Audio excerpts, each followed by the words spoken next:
We're live. This is Julian Jean-Pierre from the Royal St. Lucian Seamoss, and we are here for another, what is it, Seamoss Sundays. Seamoss, let's talk about Seamoss Sundays. I don't know, whatever. Let me just get the not Facebook, Clubhouse group started. There were some people waiting to get in the room. So I had a little bit of computer trouble getting this started. So I see Jamie's right here. There's Karen. Welcome, Karen. Thank you for joining, guys. I'm inviting you guys up to this stage because this is more of like that kind of open interactive thing where everybody kind of asks questions and I do my best to answer them. So come and talk. Let's talk about Seamoss. What's up, Jamie? Hey, what's up? What's up? Not much. I'm there, you know. Excuse me, I kind of have a little, not a sore throat, but was out with friends yesterday, and I think I was screaming a lot. You know, it's so funny. We're so scared to like say like, you know what I mean? Like we have I have a little bit of a congestion in my throat. I'm gonna take some more Seamoss tomorrow, but I've been like kind of like, do I tell anybody how I feel? Do I keep it in? Like, especially nowadays, any little cough, any little cold, you know what it is. mm-hmm. Yeah, it's like I was thinking to myself, it's like no one gets sick anymore. You know what I mean? Everybody's afraid. Like it's like as soon as you get sick, it's automatically COVID. That's exactly what's happening too. Mm-hmm. So, what brings you to the clubhouse? Like, what were you curious in finding? Do you have any questions or you want to know about the business? I have a lot of questions, especially the business aspect and a little bit I'd like to know like on how you got started. Okay. Because like the country I'm from Cape Verde. It's 10 islands off the continent of Africa. Uh-huh. And I've been looking for Seamoss for the longest time, like online. But then I see a lot of people selling fake Seamoss. I was waiting till I find the right person to buy it from. Mm-hmm. But then come to find out, our oceans are surrounded with Seamoss, on land, in the water. Yeah. So I said, I'm in Seamoss heaven, you know? There's tons of it in Africa, and the waters are pretty good in that. Like, there's a lot of places in Africa where there's not a lot of, like, it's almost abandoned. You know what I mean? Like, it's very desolate. Like, there's no. Especially my country with 10 islands, so we're surrounded by the Atlantic Ocean. Mm-hmm. So everywhere you go, you see Seamoss, especially the purple ones, you know? Yeah. So then I started taking it, and I seen a big difference on my health, my metabolism, my weight, and I smoked cigarettes, you know? Mm-hmm.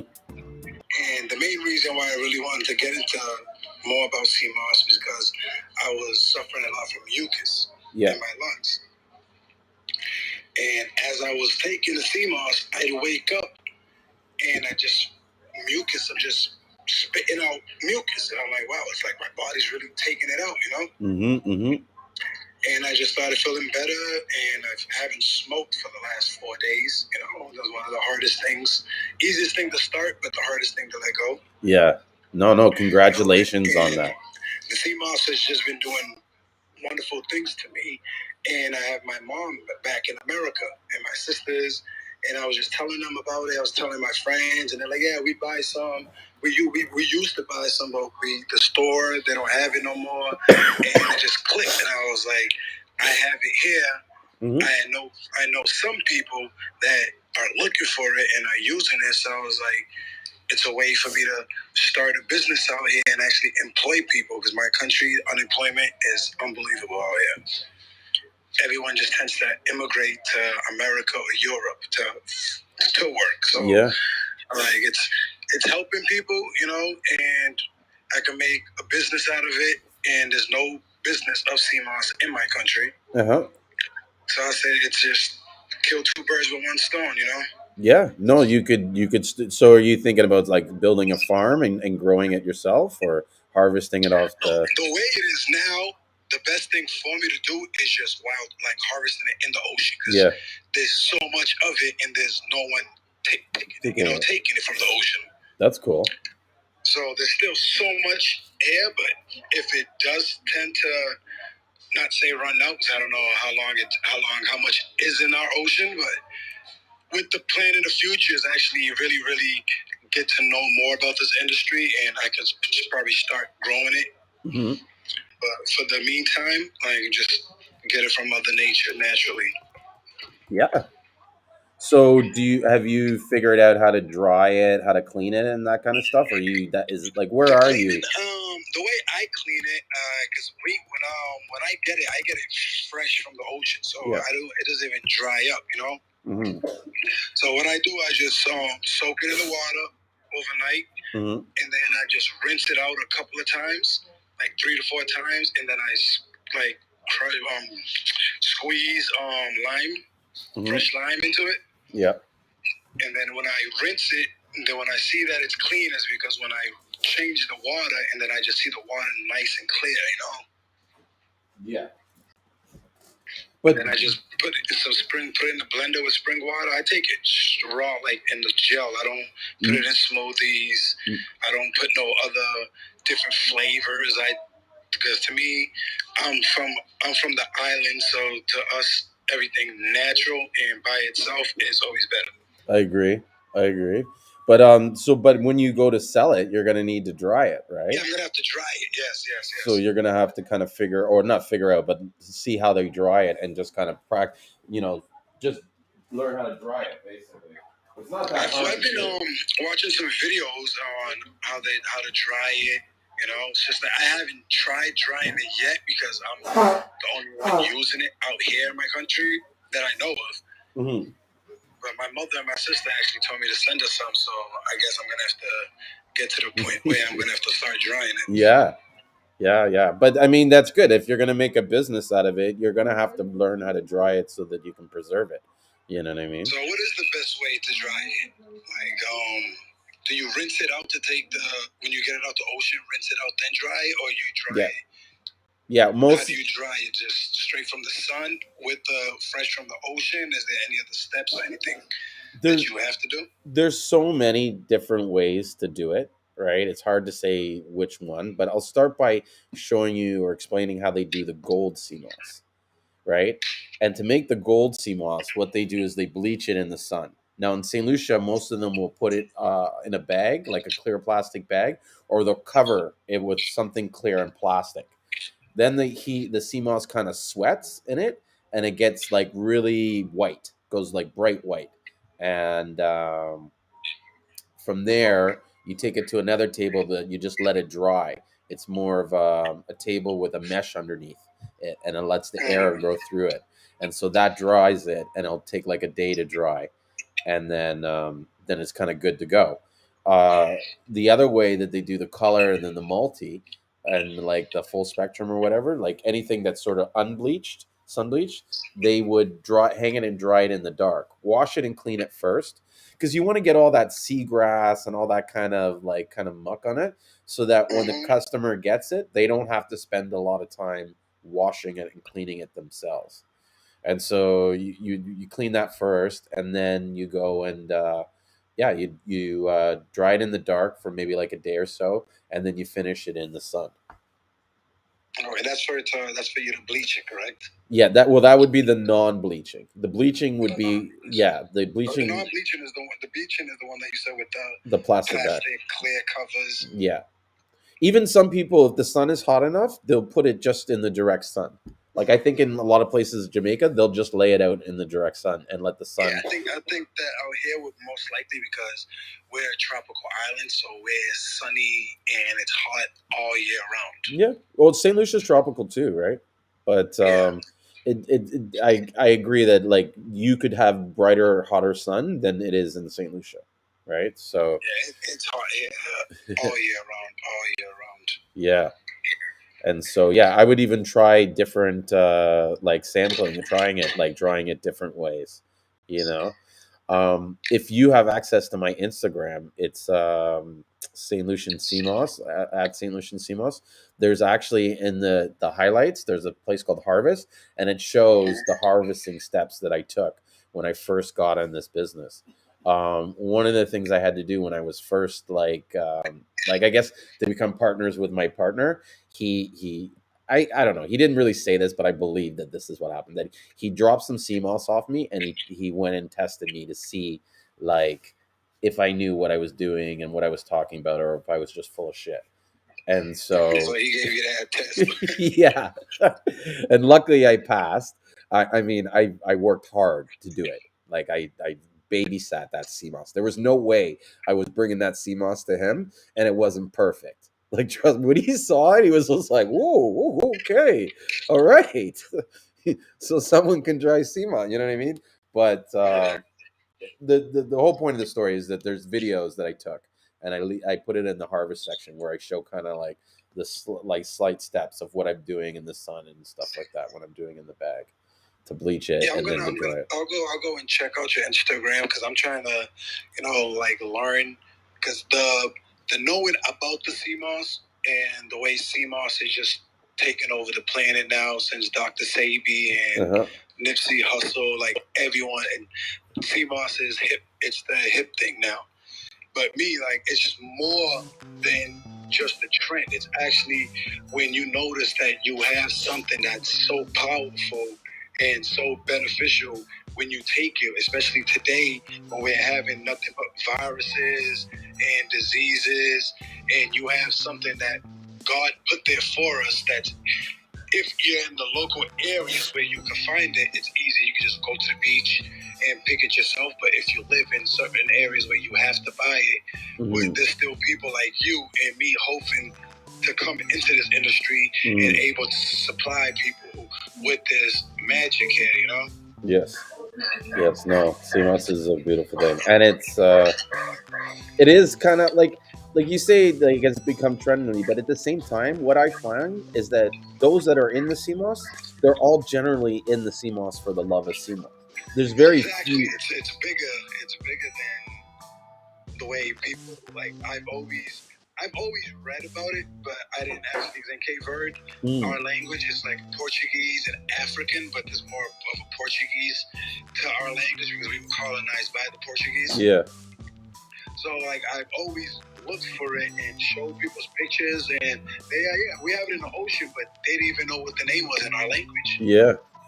So that's why I was like, that's probably why no one out here is actually using it. But then just the other day, since our government, they usually do like these startup kits for people who want to try start a business. And I've actually read about it, and there's these kids, these young kids who actually coming up with the same idea. Like they just came up, it's on the news that there's algae that has a lot of benefits in the ocean, good for hair products and facial mask and all the nutritions and minerals. And when I was reading that, I was like, they have to be talking about Seamoss. Yeah.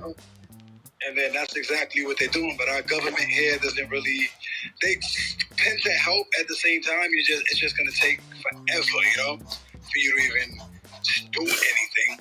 So I have a lot of family and connections back at home, and I have my cousin here too that we was talking about actually being a partner because I know more about Seamoss, but he knows more of the business aspect and the licenses for the import and export. So that's why I want to learn more on that side, especially on how to find, because I know you come on Facebook and you can put ads like on the way how to find the strip, because we want to basically do wholesalers. We just want to, like, he has the import and export license. We just want to send as much as the distributor needs, and then once the distributor gets it, then they're the ones that can go and sell it to their clients. So the phase that I'm trying to go through now is on how to find people or companies or e-commerce stores that buy in bulk. Yeah. And do you know kind of like what your price is that you want to set it at? Because that's probably the first step. Depending. Yeah, the prices, I just been freelancing, going through like other people's sites and trying to see their prices for the weight, if it's pounds or kilos, and I just been freestyling and trying to see the average of what the price should be, because I'm still don't know exactly what price I should put it on, because I've never sold Seamoss. Yeah. But I've just been going through different websites and just trying to compare the prices and trying to see, oh yeah, this looks about right, so I'm still learning on that aspect. Yeah, and it takes some time, right? You have to sort of what I did, or what my experience was, is I spend enough time in the market to almost get the feel and the vibe of what people are doing or what people are wanting, and then it helped shape how I sent out my message on whatever I did. You know what I mean? And so I think it's important too to you to figure out exactly who your target market is, like who you want to sell to, and then that way you can figure out what where you need to be price wise and quality wise to ensure that they are interested in that product. You know what I mean? The CMOS has so many different areas where people are selling it. You know what I mean? And so yeah, I mean, do you have the means to I guess move large quantities of the CMOS? Is that where you want to go, or do you want to kind of because there's ways to I guess sell to other people that are going to distribute for you, or you can find one of your family members who could be the sort of redistributor for your product. That's one thing that that's in the beginning, before I actually brought this idea to my cousin. Yeah. That's exactly the blueprint that I was trying to go with. Have family members back home, and send it to them, and then open an e-commerce store like Shopify, and just mail the products to them, and then they will distribute it and send it to the clients who bought it. Yeah. But I was actually looking through shipping out here from my country to ship. It's like the shipping is out of control with FedEx and UPS International. So I looked at it like, okay, I'm gonna send it, but I'm gonna be losing money just on shipping, Yeah, but have you looked at other alternative methods besides FedEx and UPS? Have you looked? The only thing that I know that we do have out here is FedEx, UPS, and DHL. They don't. There's other ways, and that's something I'm still trying to get more information on, if there's any other international shipping besides those companies out here. Yeah, I would look for freight forwarders, freight forwarding companies, because not everybody. I don't know your country too well, but I'm assuming not everybody's bringing stuff in by those means, FedEx, DHL, and UPS. You know what I mean? There's got to be. Not really. The people that usually do send things in are people who actually have history in America, and they know, okay, you're gonna pay more, but your package is gonna get here a lot faster. So, like the locals here, they're usually more traditional. Like, okay, I'm gonna send something when someone comes here on vacation and they're going back to America. Then, okay, we'll send family members and friends some gifts, Or they usually send the ships. We have the freight ships that bring the cargoes, the container ships with cars or oil barrels or boxes, and the families just buy food or clothing or electronics, and that's the way they usually get things back and forth. Do you have an international airport? Yes, we do. We actually have 4 international airports out of the 10 countries, the 10 islands. We have 4 international airports. So there's got to be some flights that ship cargo by air through those regions. You'd have to kind of figure out how it can get to America. You know what I mean? For example, when I ship to Toronto, I use a company called Amerijet from St. Lucia. It's basically all they do is ship cargo.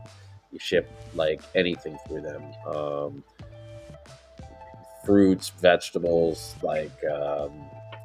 clothing, anything. Excuse me. I'm gonna sneeze. Excuse me. Yeah, then what you're just saying here, it kind of does make sense out here, because the things that we export from my country is mostly fish, wine, and coffee. Okay. And I know in America, and our rum, we make rum here from sugarcane. Oh, nice. Yeah, saying it's like a traditional drink here. Everyone that comes here, they have to drink. We call it grog. Oh, cool. Never heard of it, We bro. do ship those out to the U.S. because I know there's a lot of Cape Verdeans that's our race that actually opened up supermarkets and they sell a lot of their traditional foods and vegetables and fruits from our country. So I was like, yeah, they must have the same thing you just said here, the way you send your Seamoss to Toronto. So we must have some type of way also where we send cargo, which is a lot cheaper than just FedEx and UPS. Exactly. So yeah, I would take a look at those like methods and see if there's a way to reduce the shipping. But at all, if anything, you could probably ship it by boat. Might just take a little longer, but if you if you got someone reshipping for you and you ship by boat, it might work out. You know.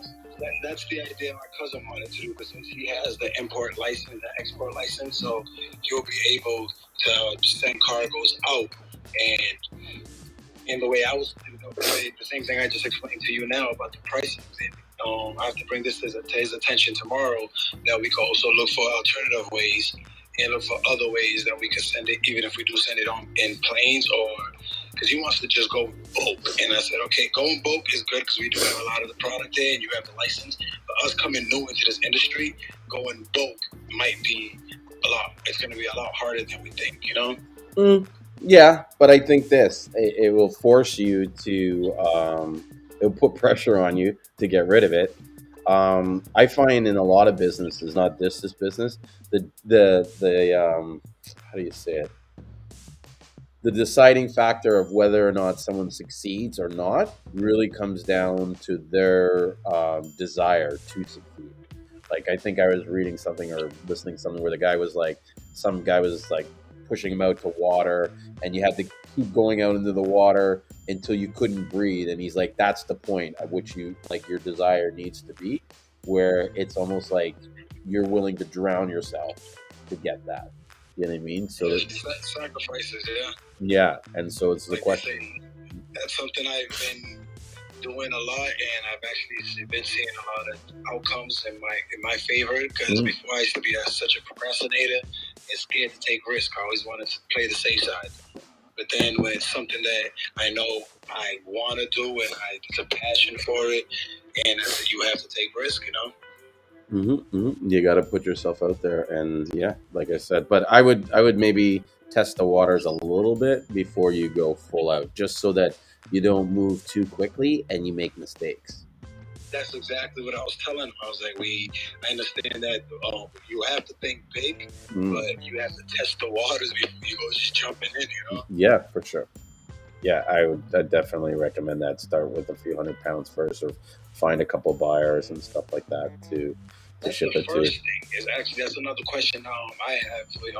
When you was getting into it, was you mostly started locally or you went straight internationally?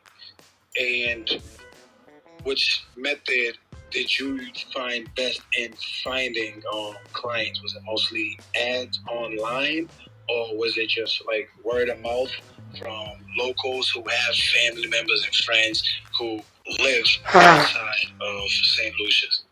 Okay, so how we got started was we came up with the plan that in order to sort of how do you say it, have an advantage over most of the other people that are selling directly from St. Lucia, we decided that we needed to have a location in Toronto, and I sourced out a location through a friend to ship out of in Atlanta. So I had both countries, and we shipped there, and then from there we shipped the stuff out. How I got the customers was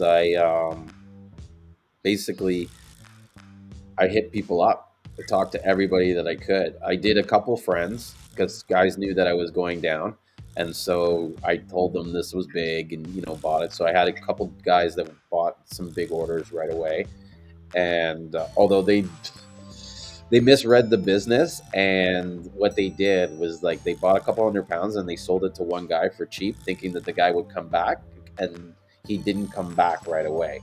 I don't even think he has come back since we've been started. Like he's still working on that initial supply of Seamoss.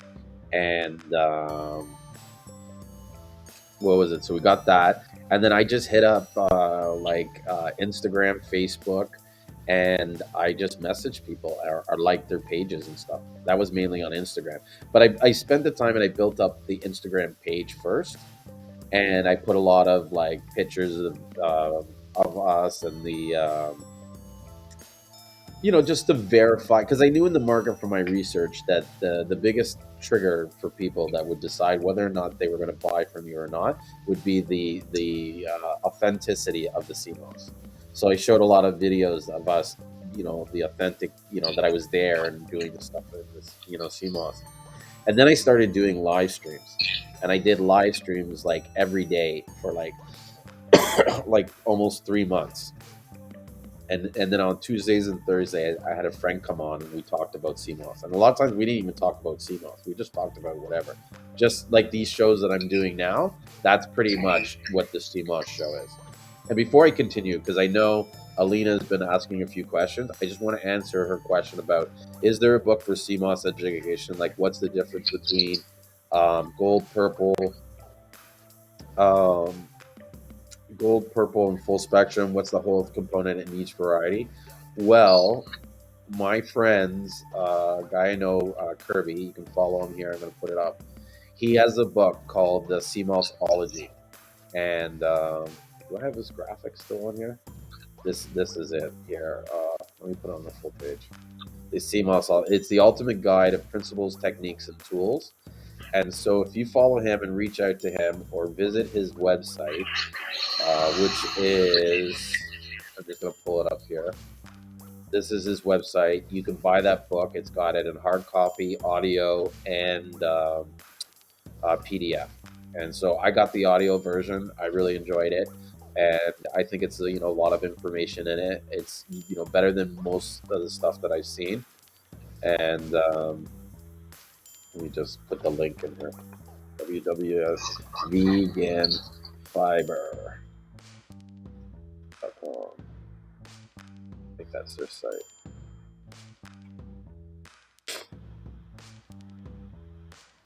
There.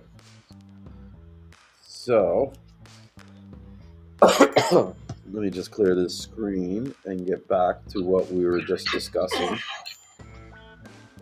Yeah. So I, and here's where the desire came in, and this is where I think it separates a lot of people from those that are successful and those aren't. I spent a considerable amount of time liking these pages and doing those live streams. Like, you're talking, some days I did it for 3 hours in a day. You know what I mean? Talking to people, reaching out to people, you know what I mean? Messaging them back. I made sure that I was committed to be almost instantly available. Even now, you message me and stuff, and you seen when you kind of messaged me, right, before. Yeah, I was pretty quick, and I always try to be that way so that I'm sort of easily accessible. That's where I think our, I guess, unique selling position is that we have good quality CMOS. We always have the CMOS, and I'm pretty much available to share answer whatever question, solve whatever problem you have. Like, I'm kind of like right there, as like your support staff. Yeah. So I did all that and the liking the pages, and that was it. People just started messaging me back, and then I had an idea of what my prices were and how the numbers were. And I even just reached out to people. Sometimes I had a pre-scripted thing, like, this is my company, this is who I am, check out my website, these are our prices, let me know if you're interested. And I would basically message bomb people, and then they either got back to you or they don't. You know what I mean? But I think the key is you got to keep pressing, even though you don't see a lot of results, because a lot of times the results don't come instantly. They Yeah, that is true. Yeah. Nothing really grows overnight. So No. that just shows if you're really serious about it and you really want to do this, then it's gonna take time. Patience. Yes, definitely. I know a little bit about patience. Got my feet wet in a little bit of stocks, so that taught me a lot of patience. Well, I think if you could invest it, it'd be really good for you. And I would even like, look at like you're in Africa, right? Look at the markets in Africa. Why are you going all the way to North America if you don't have to? You know what I So mean? that's exactly that's all because I know it's a lot easier to ship to Europe and Africa. Yeah. But the reason why America came straight to my mind, is because I have traces back there. I have family, I have friends, I have people that actually know about Seamoss, and some who've actually used it and are still continuing to look for it. Yeah. Good point. Good point. I would do both though. Nothing hurts. You might find that there's a bigger market in Africa and it's cheaper to ship, and it just makes like we're living in an age nowadays where you got to really test and try everything. No one knows what we're doing. You know what I mean? Like I have no idea what I was doing before I was doing it. Everything I did, I tested it. I had an idea and I tested it out to see if it worked. If it worked, I kept it going. If it didn't, I stopped it. That's something I'm gonna add to the books, and Yeah. Hey. Try to check on the Africa market also, because I know the market here is not a big market, and people out here, I don't know, for some reason, my race, we're very, very stubborn. Yeah. So that's why I was like, I don't know why Cape Verde Seamoss is not a big thing in Cape Verde. Yeah, and maybe they just those that know, and they're just not talking about it, and you just got to introduce more people to it, and then once they figure it out, they get all excited about it. You know what I mean? Yeah, especially when they hear the benefits and the different ways you could use it. And Oh, for sure. Hey, Crystal, did you have any questions? And Jamie, I will get more to your question, but I just want to make sure that I give opportunities for other people to ask questions. Sure thing. Yeah. Did you have any questions at all, Crystal, that you wanted to ask about CMS, or are you just listening in?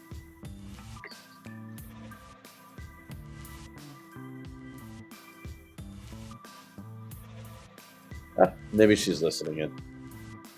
So let's keep talking. Oh, are you ready to talk? It's hard to hear you.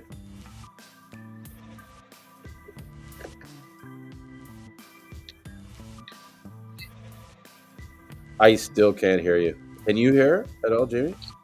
Oh, I put the phone to my ears and they were very, very low. Yeah. Try it again. No. Are you using a headset, maybe?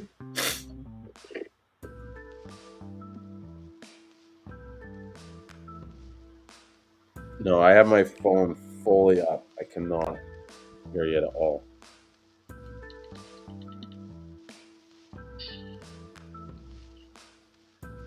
Maybe there's a glitch in our app.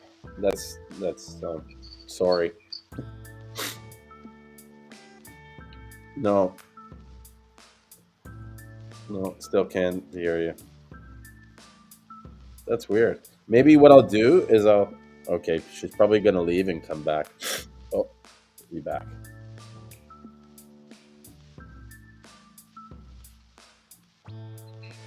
It's a little bit better.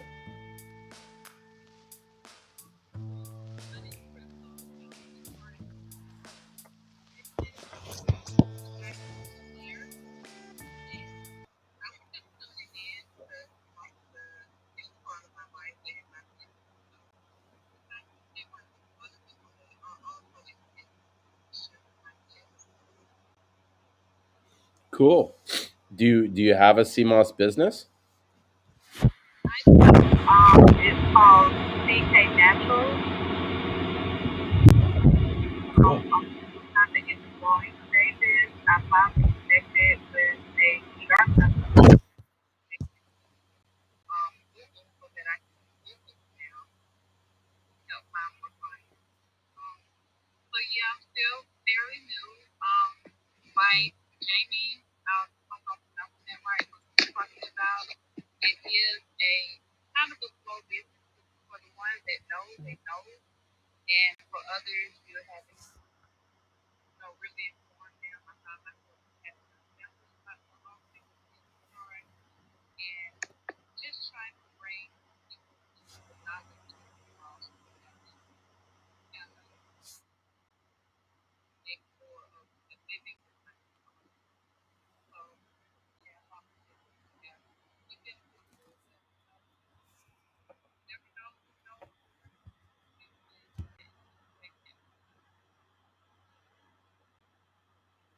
Cool. I got like maybe a percentage of that, but I know that you got the business CK Naturals, and you were just giving him some advice about. I don't. I'm sorry. It's really hard to hear you because the volume is so low on it. I'm wondering what is causing it.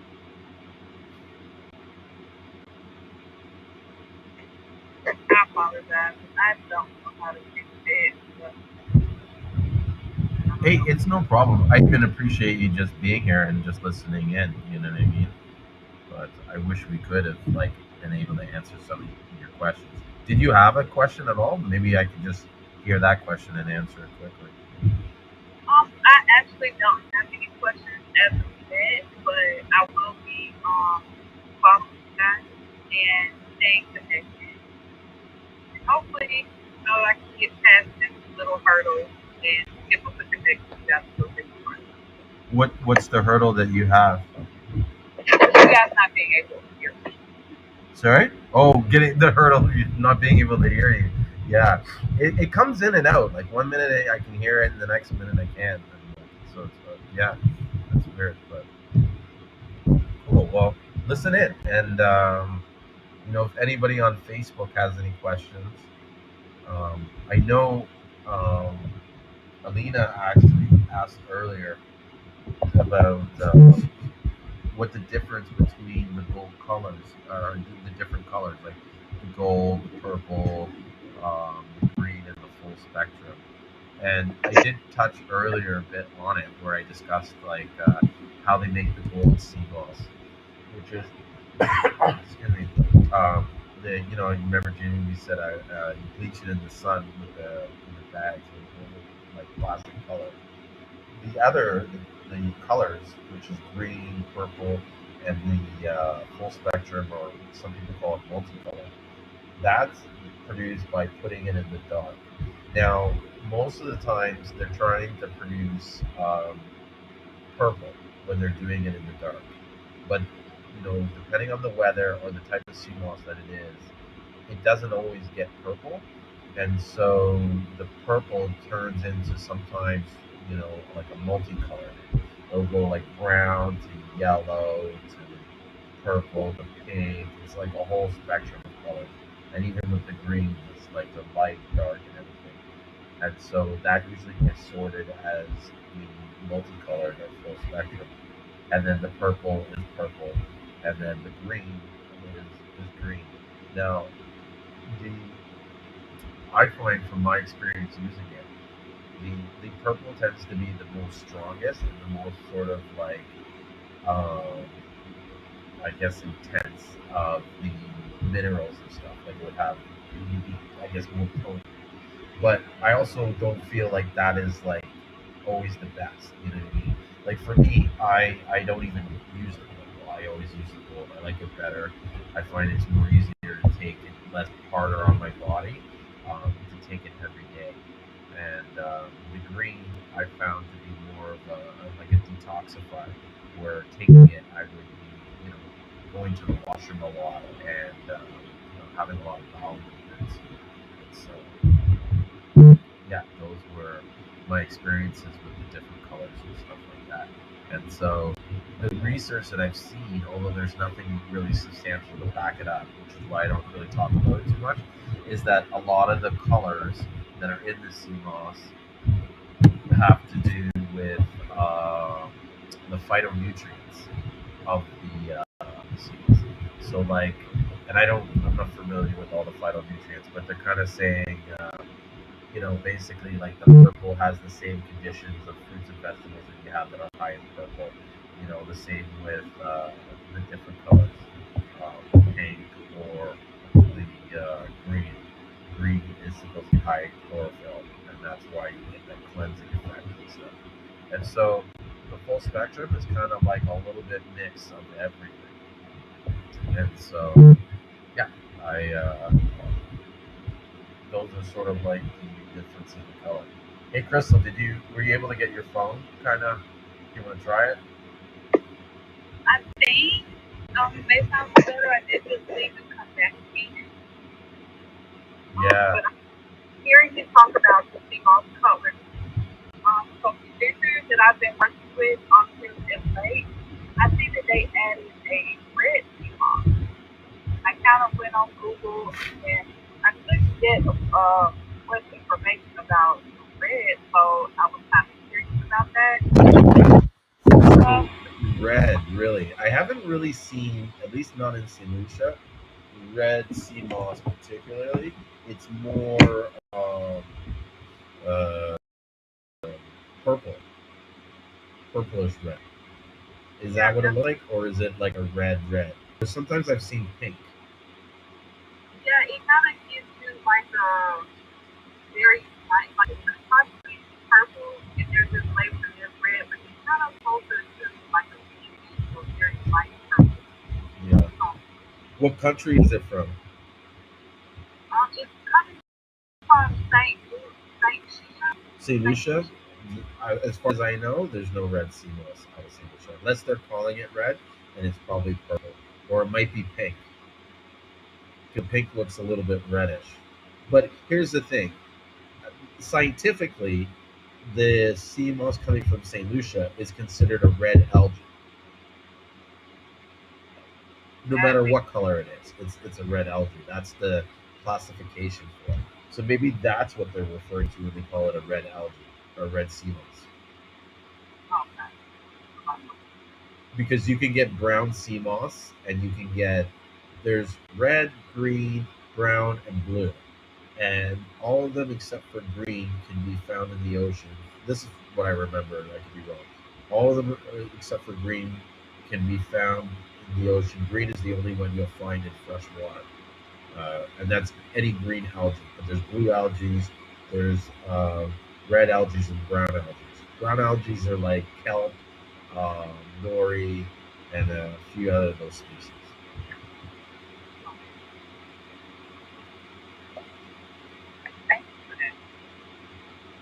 No problem. Oh, I'm getting really stuffed up today. I think it's part of my allergies. So excuse me. I need to blow my nose all the time. Got my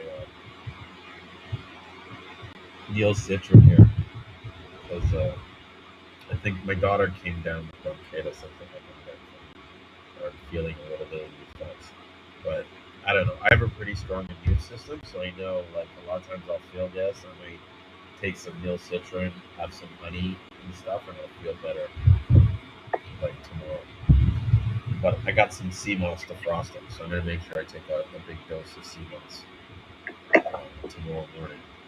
See if I can get a lot of that mucus out of it. It helps. Like I said, along with the Seamoss is try like seed oil.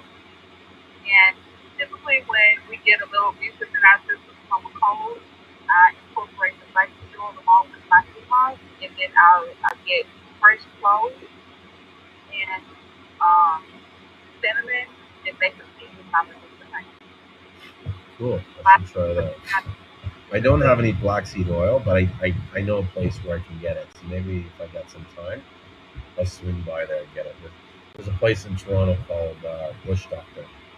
He's actually in Scarborough, Warden, and Eglinton.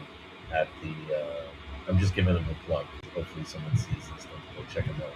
But he's in the flea market at Warden and Eglinton. Oh, looks like I lost her. Maybe I think she needs to reset her phone because it's like totally. Is she back? You're back. Yeah, I got kicked out that time. Yeah, I think I was just saying. I think you even need to like turn off your phone, turn it back on because something's glitching on it. It's almost like you don't. You're talking through like a headset or something because it sounds like you're so far away. Or like you're talking to it like it's in speakerphone, but it's not in speakerphone. Which is weird because I think in this one it automatically goes into speakerphone. Yeah, I think it is often. Let's see if we can do the high quality. I set the audio to high quality, maybe that'll fix it. Okay. Yeah. But this is just on the colors of the Seamoss. From my research, I've come to find that the purple works better for like inflammation in your body and aches, joints, pain and muscle tension. And green, what sets the green apart is that it has chlorophyll in it. Mm-hmm. So chlorophyll is, the green byproduct that all of our plants and vegetables kind of use. So the green for me is kind of really good for detoxing heavy metals from the body. And the vitamin C antioxidants that the gold doesn't have in it. Have you guys tried spider rack along with the CMOS? I haven't. I just recently just learned about that, and I also noticed and found out that we have that in my country also. So I was like, I heard something about when you mix it with the CMOS, you actually get more of the nutrients. That's the theory, but I also add like if you can get the bladderwrack, that's almost harder to get than the CMOS. Like there, I find there's more people selling CMOS than there is bladderwrack. That is true because on the websites I went on, I probably seen like out of like the 10 websites I actually went through, I've only seen one website selling that. Yeah, like maybe we should even talk offline. Maybe we'll buy some bladderwrack because I got a lot of people that've been bugging me to get bladderwrack. You could definitely just contact me, and we'll find a way and send it to you because we do have that a lot. Because for some reason, like my country, we're known for our ocean. Mm-hmm. Like that's our goal. Our land, we get no rain. Like it barely rains here. Mm-hmm. So agriculture is very, very poor out here. So we import 90% of the food that we consume. Mm-hmm. But our oceans are full of yellowfin tunas. Wow. We have turtles that are actually protected that come on land on all 5 of the islands and lay eggs. Dolphins all over our ocean. So our oceans are a lot richer than our land life. Mm-hmm. That's probably why you have such a high abundance of the sea moss, because the aquatic life is so strong there. That's awesome. Yeah, our water is just beautiful. Like it's light blue. Because I was never really a water person, a beach or the ocean. Mm-hmm. But being here for about 15 years now, I just fell in love with the ocean, and there's tourists coming all the time because of our beaches and our oceans. Yeah, nice. You should actually look it up. It's so funny. I was thinking that exact same thing. I was about to ask you, what is the country? And it's called Cape Verde. CAPE.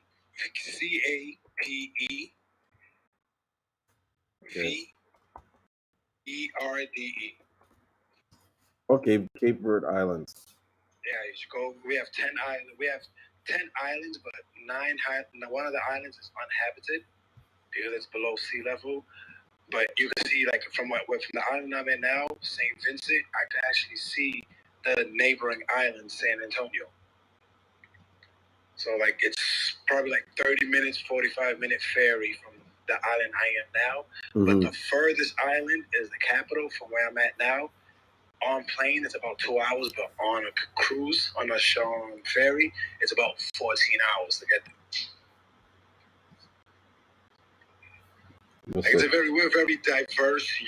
We're a very diverse country and race. Mm-hmm. Like I'm from my mother's from the island of the volcano, Fogo, and my father's from the capital. And the capital, we tend to have more of our African heritage descent. And Fogo, I have more French mixed with African and Portuguese. We're just a mixed race, like and we look Dominican, African American, Hispanic. We have blonde hair, like mulattoes. That's dark skinned, but blonde hair, green eyes.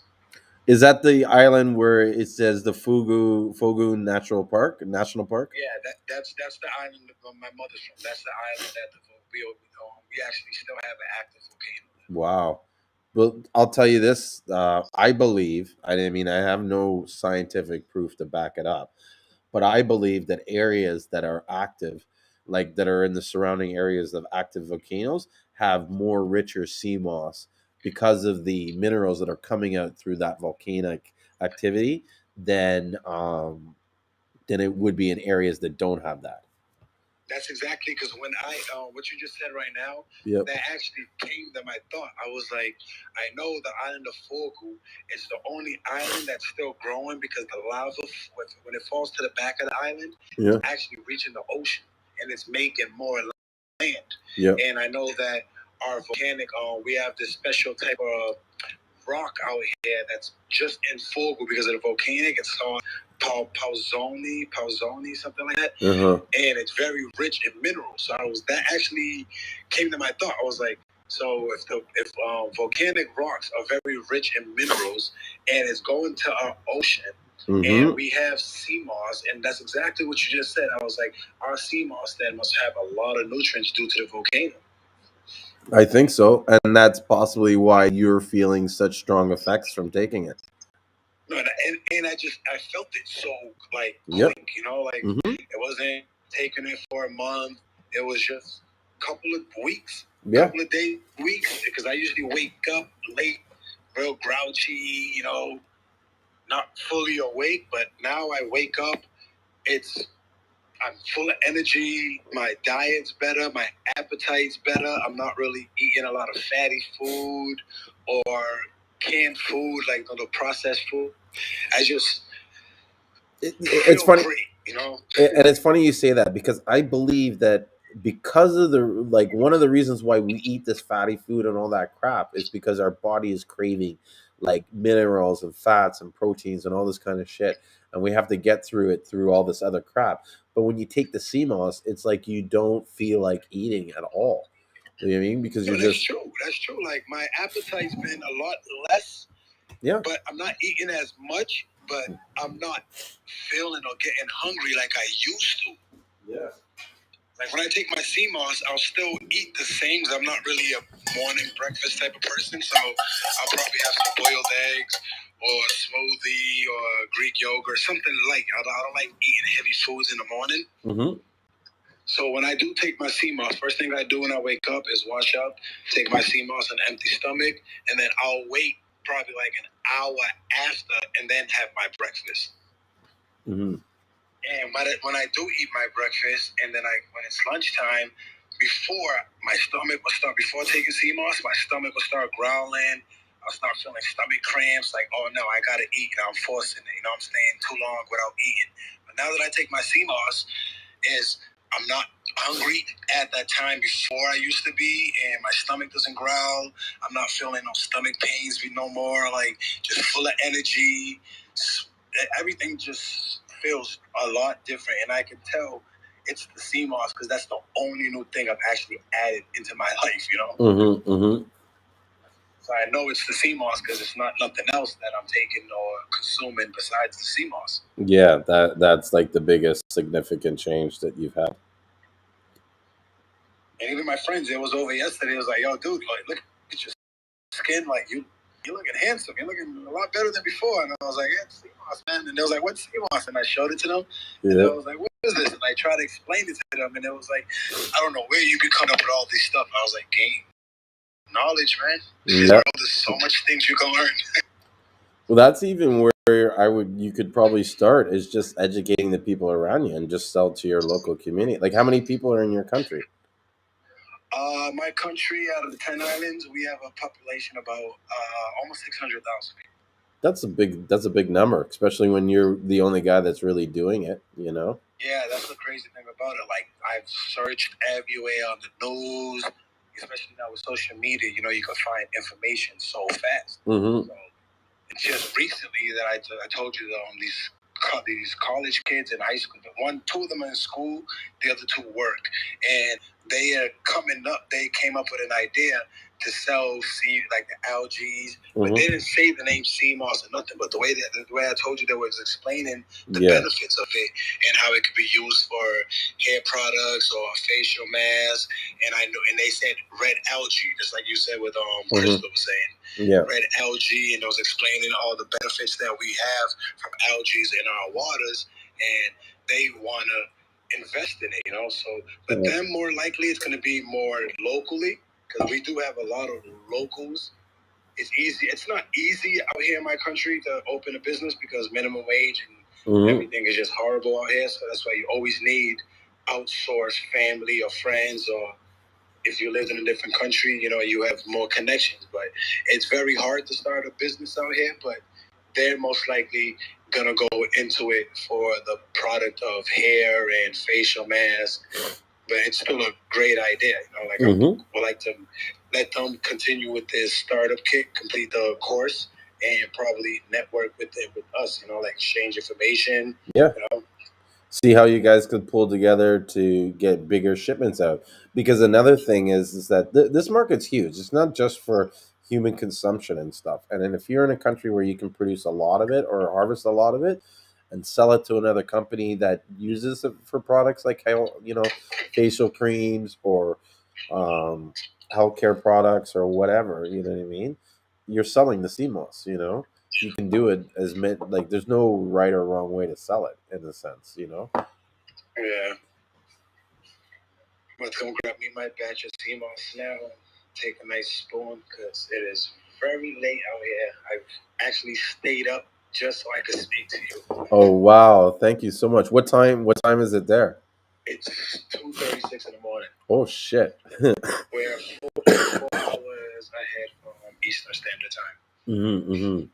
Well, and then you got to get up early in the morning, eh? The only thing I have to do in the morning is just drop my son off at his tutor, and then from there he'll come home and then he'll go to school. 'Cause I actually work from home. I'm a medical interpreter. Oh, cool. Yeah, so I work from home and I don't work till 4 p.m. Eastern time anyway. So I still have enough time to get rest.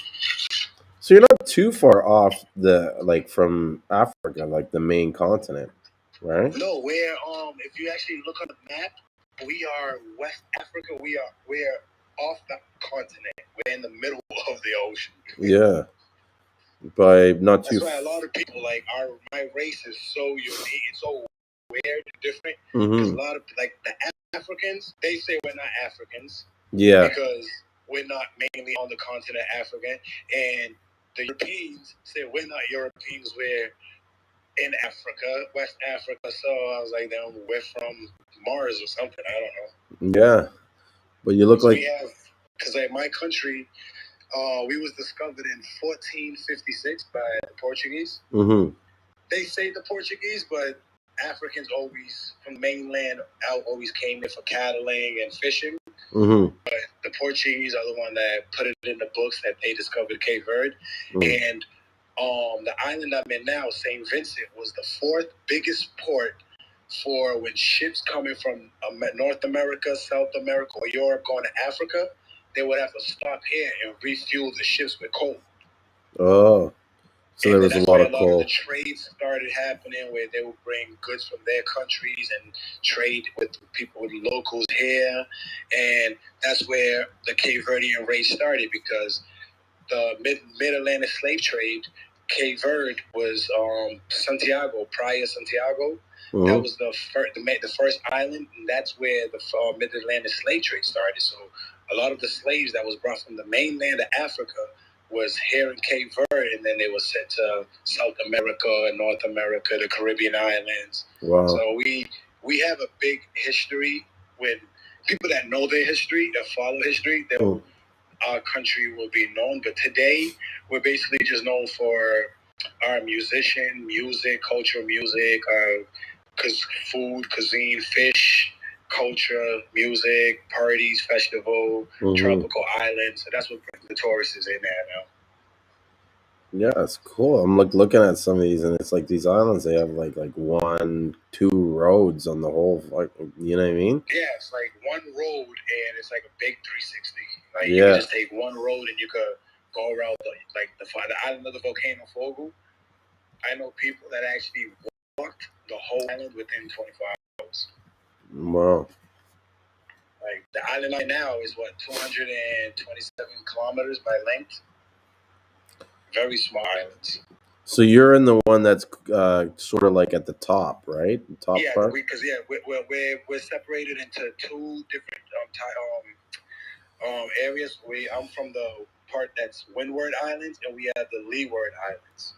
Well, that's kind of similar to like in St. Lucia, we're part of the Windward Islands, and there's there's Leeward Islands too, or something. Yeah, I'm part of the Windward Island, and we don't get we're the northern part, we don't get the rain. Just the southern islands get all the rain. Oh. The Leeward, they get the rain. The Windward, we just get and lots of wind.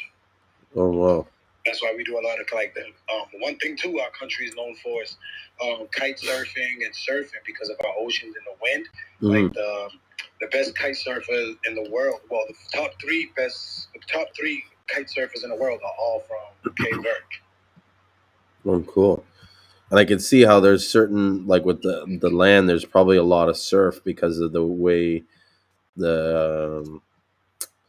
it's like you could see how, like, I'm looking at it on Google Maps now, and you could see the topography and how there's depressions and stuff in the water, which affect. I don't know. I'm not a surf expert, but from my understanding, no, we do. We get especially the island of Sal, which is a little bit north. If you're looking on the map, a little bit north. It's north. It's north, and it's closest to Senegal. And we actually have international surfing contests. Surfers from Hawaii, South Africa, California, Australia actually come here for the international kite surfing and surfing competitions. Cool. Like our waters is just what brings everyone here. You know, the tourists come here especially now we get cruise ships left and right. Every other day we get cruise ships from Europe, so it is cold in Europe. They all tend to come to Cape Verde for the tropical weather. How's the COVID doing in your country? The COVID, it's not.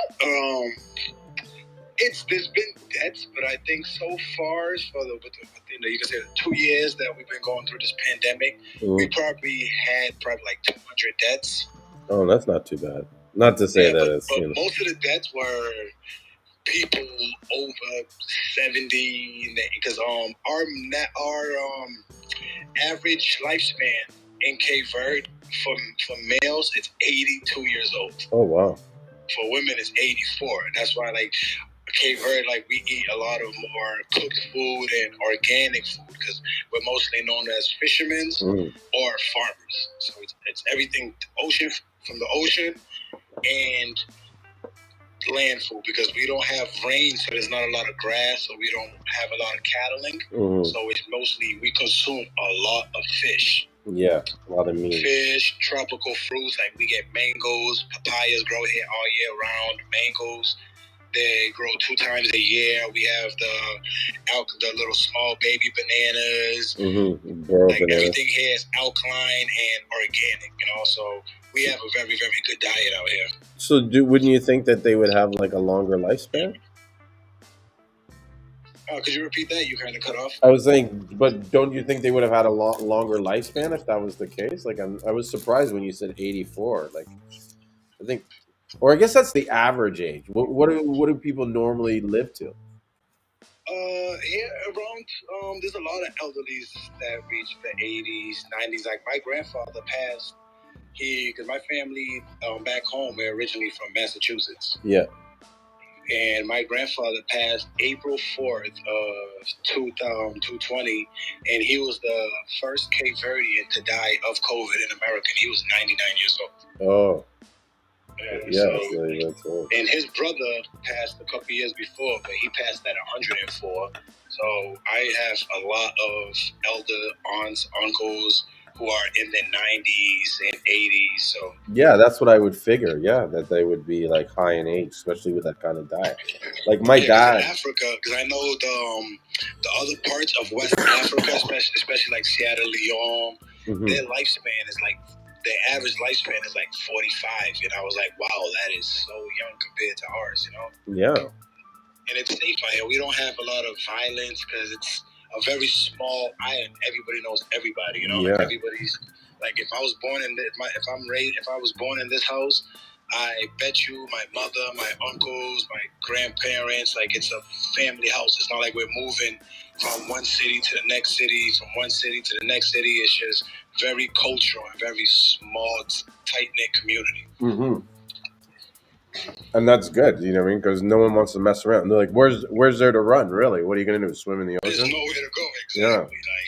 Like, Well, there's actually nowhere to go.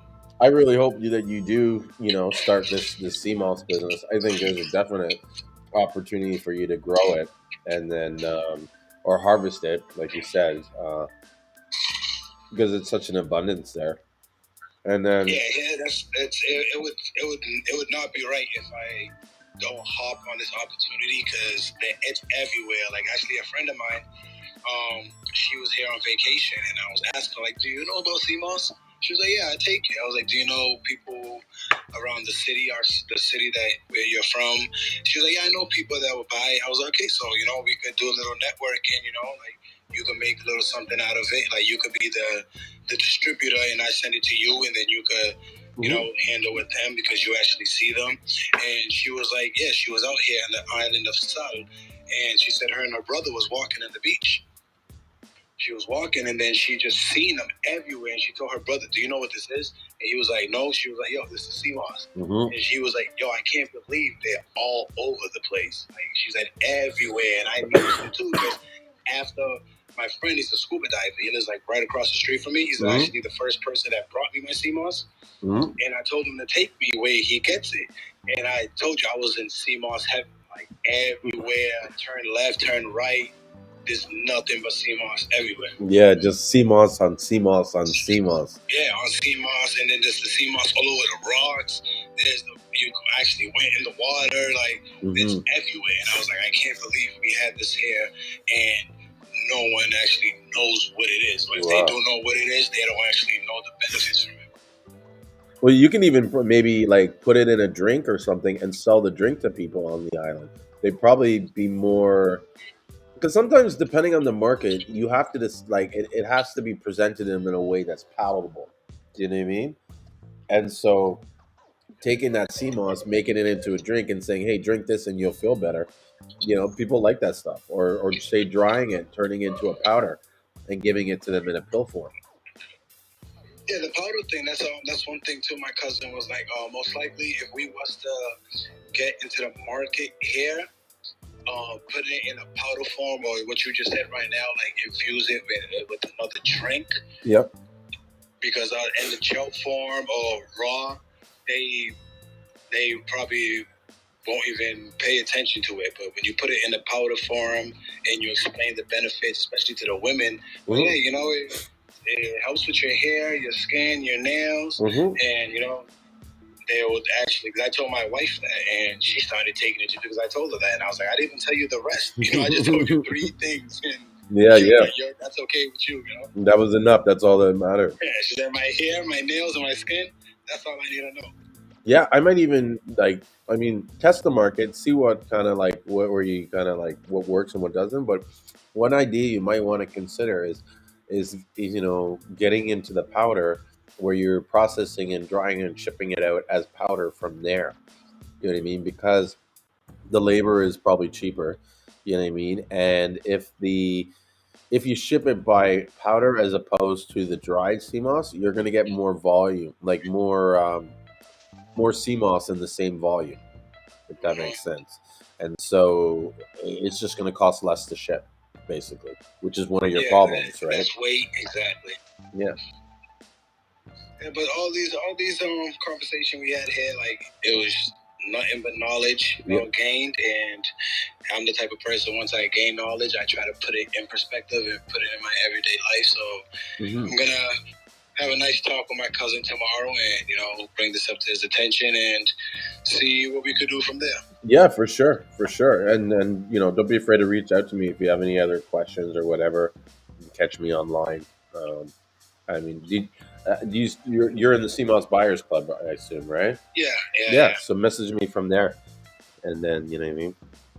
You can if you have any questions. I'll definitely do that. So nice talking to you. But my pleasure. About to go knock out for a little bit and get another probably like 5-6 hours of sleep before I drop my son off. Yeah, but I'll definitely be in contact with you. Okay, sounds good, man. It was a pleasure talking to you, man, Jamie. Nice meeting you too, and thank you for all the information. It was all well worth it. Staying up till 2 o'clock in the morning, it was worth it. I'm so happy I was able to provide some value for you. All right, thank you very much. No problem. Anytime. Take care. Bro. Thank you. All right, bye. Bye.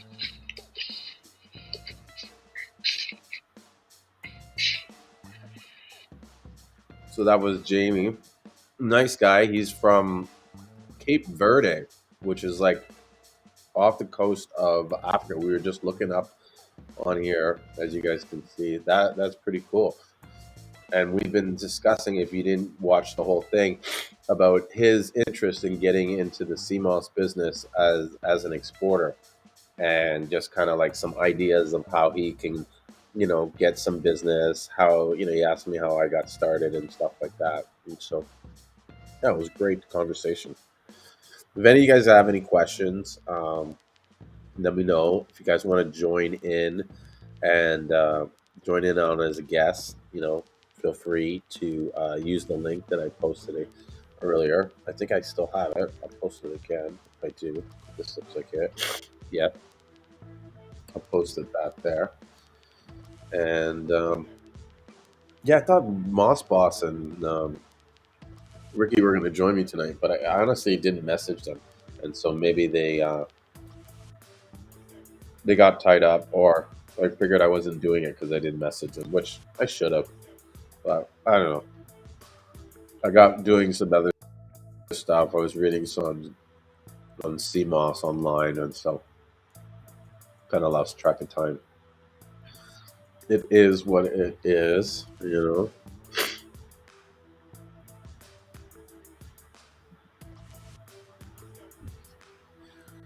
So, what should we talk about? Let me pull up the. I know we had. I had some, I guess, topics of what I was going to discuss tonight. And I mean, we did talk a little bit about scaling or getting, into the business, although it was more from the exporter side. Oh, you know what? Earlier, someone, Elena, she asked about white labeling. So maybe we'll talk a little bit about that. Because I think that white labeling is something that's going to gain a lot of traction in the future. I think it's going to help a lot of people get started, especially if they're in a position where they're not sure how to start. Partnering up with another company to supply and produce your products can definitely accelerate your business and actually help you focus on more of the stuff that might be more, or some of the stuff that might be more important for your business than actually producing the product. I do think this is something that is going to be kind of like the future, where there's going to be some companies that are exceptionally good at what they do, and that's all they do is produce a product that's good, and then they offer that good product to other companies who then put their own branding on it and sell it as their product. That's essentially what white labeling is. It's when a company produces a product without any branding on it, and you purchase it, another company, with the intentions of putting your own brand on it and reselling it. And this happens everywhere in the marketplace. Even companies like Tide, Coca-Cola and stuff, they don't own their actual bottling facilities. They license that product out, or that formula, to another company that produces it and then puts their brand on it, like basically puts the brand on the Coca-Cola and sells it. And so if you're someone who doesn't want to invest in a lot of money in product or inventory, white labeling might be an option that you want to really consider because um, one advantage of white labeling is that you don't have to invest in a lot of inventory, right? You can pretty much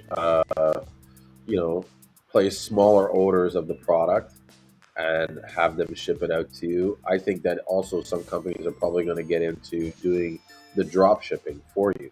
So they'll put your label on it, and then allow do the shipping out for you.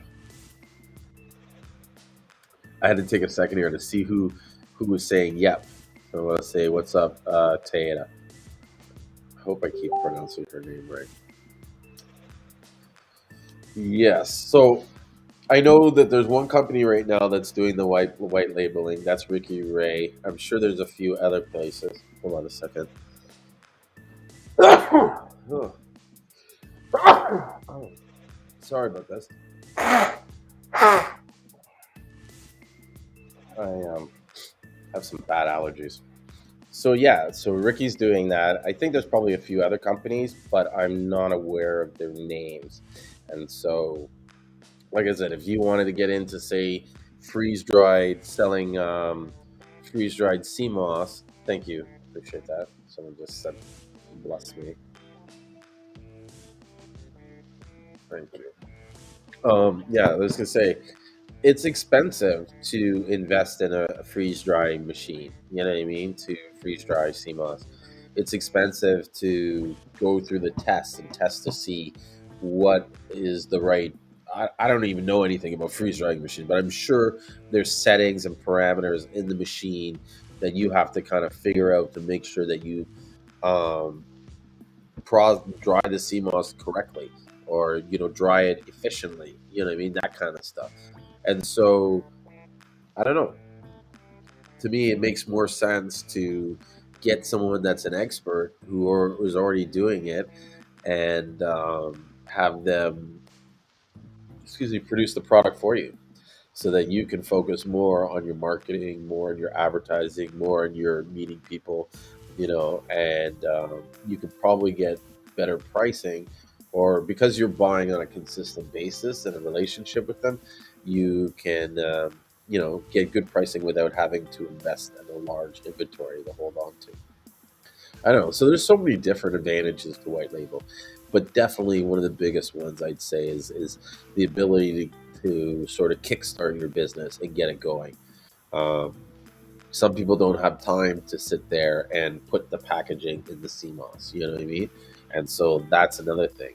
So I would say one is time. Two would be the the experience that they have. That's another pro, is that by working with these people, they have the experience on how to package the right CMOS, how to present it in the right way, and you know, especially if it's in dry and stuff like that, they have the equipment, they have the labels, they have the barcodes, they have the packaging. They're probably buying the packaging in bulk, and so they're saving a lot of money.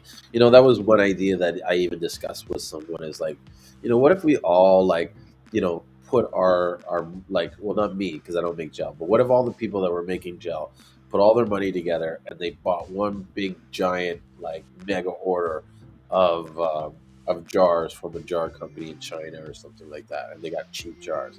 Or what if one guy goes and like puts the order together for everybody, and it's like, okay, yeah, I'll let's pool our money together and buy this pallet of bottles. I'll keep the bottles in my house, and when you need the bottles, place the order, and I'll sell it to you for this price, which is maybe 5 cents more per bottle than I would. So he makes a little something for his time of putting the bottle order together, holding the bottle onto the bottles and whatnot. But my point is like, there's there's a lot of opportunities to do business like that if we kind of work together. Yeah.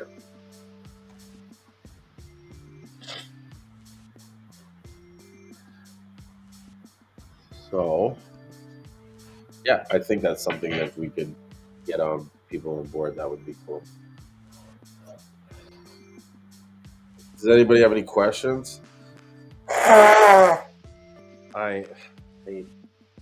I don't know why I always do that when I blow my nose. I'm always like worried that there's going to be blood or something like that, or I don't know. But I have really bad allergies with my dog. Which, yeah, I don't know why my family got a dog, but that's okay. Yeah. What happened to the camera there? That's a little glitch there.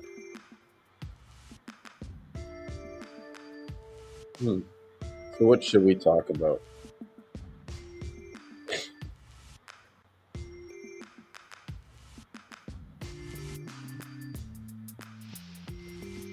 Clearing the page. Let's see, what did I say? Oh, I'm gonna sneeze again.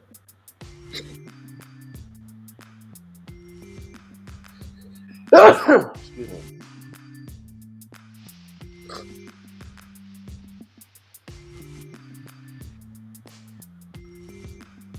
Oh yeah, so we're talking about white labeling and drop shipping. Touched a little bit about that. Oh, let's talk about the Seamoss reproductive cycle. That's something I don't think too many people know about. Let me see if I can pull that up in my bookmarks. Let's see, Seamoss notes.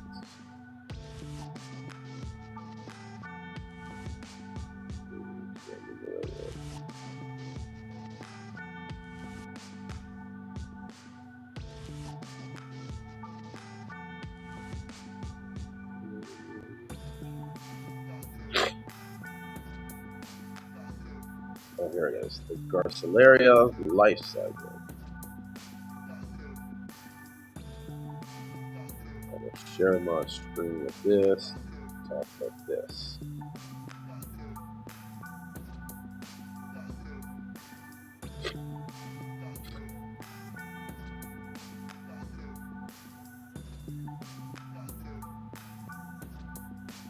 So, what is this? Official Seamoss originally sells also sells white label products. Cool. I did not know that. And they're also there's a lot of Seamoss sellers out of Atlanta. Oops. Camera. That's what I've noticed. One thing about Atlanta, there's a lot of people that are centered on that sort of region, and which is cool. You know what I mean? Nothing wrong with that. It's all good. So I'm going to pull up the screen here and talk about the Garcilaria life cycle, which is similar to like pretty much all the Seamoss life cycles, and it basically starts with this cysto cap. Basically, the Seamoss will get these bumps in their on their branches on the different sort of fawns here. It's interesting to see this. Like, I can even tell the difference between the male and the female. I think when you look at their cell structure, they're very similar, the same. But they all start with the same cycle. The Seamoss grows these little bumps, and within the bumps, they drop these little, like, sort of like spores, these carpiospore. And so you have the male.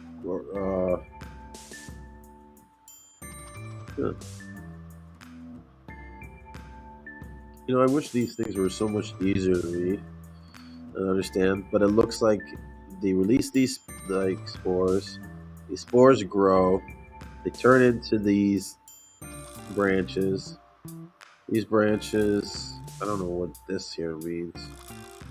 Shows males and females, and they have the sperm that goes from the male and it connects with the carpiobogium. I don't know, which I think is this carpiospas. Yeah. As you can tell, I'm no scientist, but my knowledge and experience is that basically the CMOS gets these bumps on it. The bumps relieves either male or female, like female eggs or male sperm. They float in the ocean, and they pretty much become food for the small life, like phytoplankton, and so some of it gets up, feed up, it gets produced into feed for other marine life, and then the rest of it kind of floats around in the water. Then it lands on like a substrate area, and then through that it germinates, and then from it germinating, it grows into the CMOS basically. But what's interesting with the sea moss is that it can actually, on extreme conditions or stressful conditions, it can turn into a hermaphrodite and actually um, fertilize itself. Additionally, if you break a piece off of the sea moss, you can break, say, like this little branch here, and it will continue to grow and get into bigger. And so, a lot of times, how the sea moss is propagated or spread out is that it's broken off into pieces by the ocean, and then those pieces float around in the water, and then they land on other areas, and then they continue to expand and grow. That's why earlier when Jamie was here, he was talking about having these like fields. Like you would have these literally like fields and areas of just like sea moss everywhere because it's broken, and like sperm the eggs and stuff have gone everywhere in that sort of region. They've just landed in that area and just continue to grow on top of each other.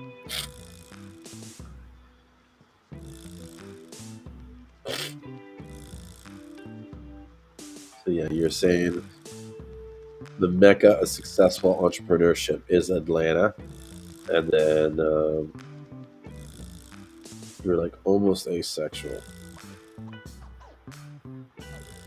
Yeah, from what I read, there's asexual, bisexual, and C-sexual. Yeah.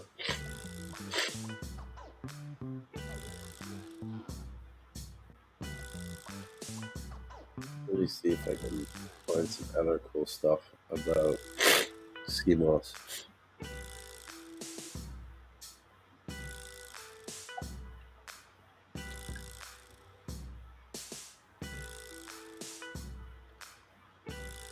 Oh, look at this! I found an article where they talk about tank farming. But how old is this article? I'd be curious to know. Let me share the screen.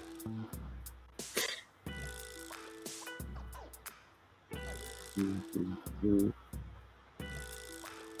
Oops. This one.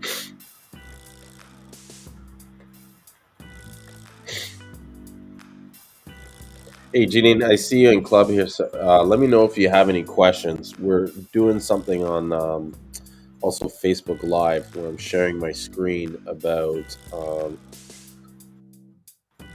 CMOS, the Garcilaria, and how it's used for the agar market. And I did run an interesting part article where it talks about the different farming production methods. And it says that there are four Garcilarian cultivation and production methods mostly used by CMOS farmers, such as the rope farming. Garcilaria seaweeds result in a different amount or level of production depending on the species being cultivated and the climate conditions. The ropes used to cultivate and grow Garcilaria seaweed can be nylon and other suits. Before ropes are used, they need to be checked, especially the durability of the lines. Then there's pond farming. Cultivated weed in ponds have been conducted for centuries, even till now. The seed stocks supplied from the wild, and the ponds should be made in locations that are not exposed to strong wind and near seawater or fresh water as the source to grow seawater. The water will be replaced after 2 to 3 days when the depth of the water maintained at 30 to 40 centimeters. Moreover, to make seeds growing healthier and stronger, minerals like phosphates and nitrates can be added. Farming can produce around 34 tons per hectare each year. Wow, that's pretty big. That's pretty significant. That's more tank farming here. To control the growth of Garcilaria, tank farming can be used for the whole process, and this method promising more satisfying results due to the clean water control, and if compared with other farming methods, it provides more productivity per unit area. And to maintain a high level of productivity, Garcilaria should be harvested periodically, and harvesting methods are varied depending on the size of the tanks being used. Some of the manufacturers using hand net to harvest the seaweed, or the tank can be drained first into a net, although this method is less efficient due to the amount of time to refill the tanks with water.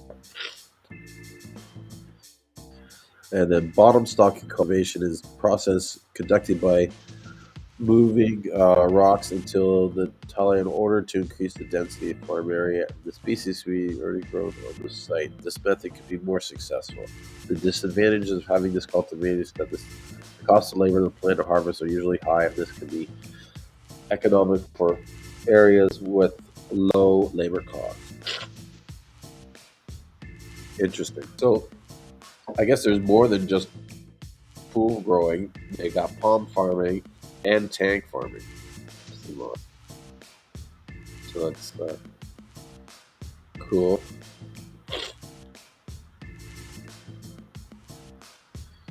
So tank farming is extremely expensive. If I'm correct, anybody and everybody can't afford to pool tank farm Seamoss. I agree. I don't believe that it's something that is how do you say it in sort of mass production right now. And I think if it is, it's going to a completely different market than the market that we're seeing. Excuse me. I think that, you know, there is a huge market for really cheap sea moss. And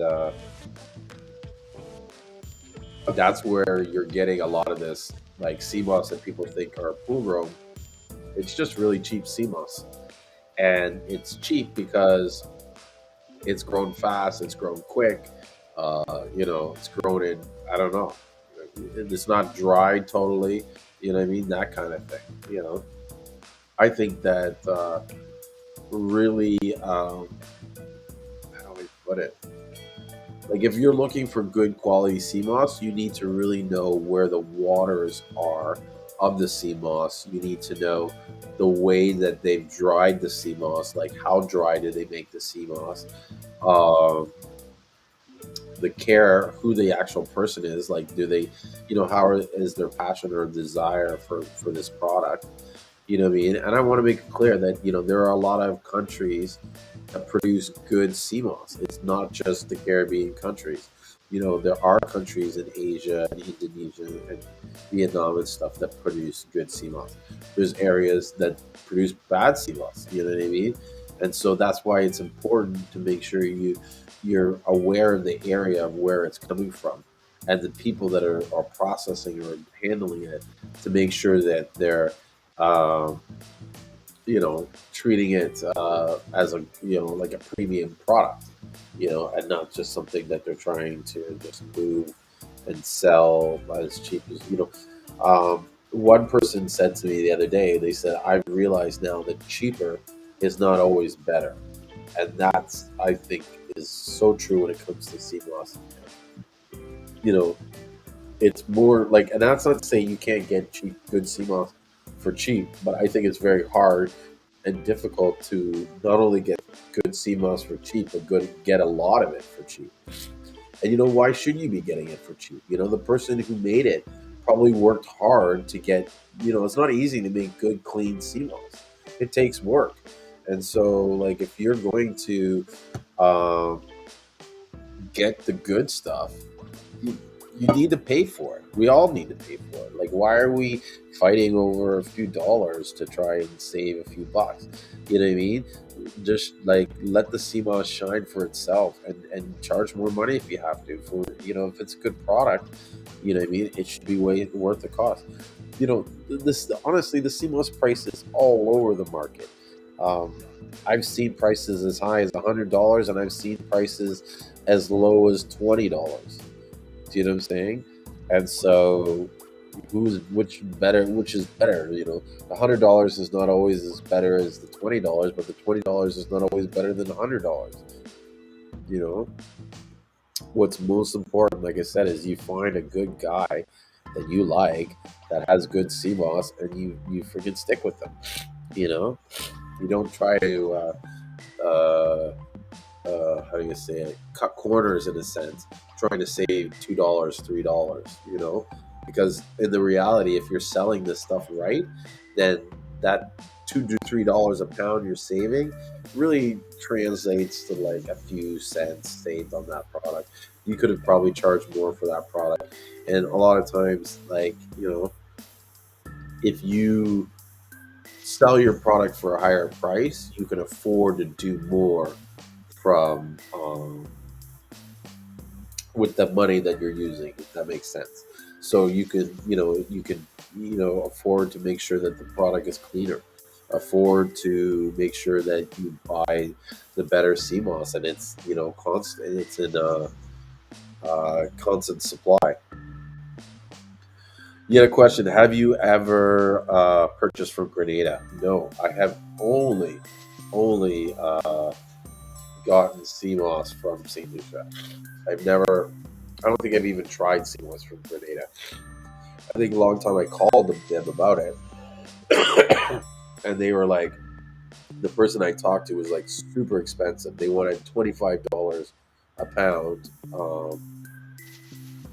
plus shipping, and they were shipping it straight from Grenada. So I was kind of like, that's crazy. So no, I haven't done just St. Lucia, unfortunately. But I do believe that their CMOS is good. It looks like it's quality CMOS. Sorry, I just had to let the dog out.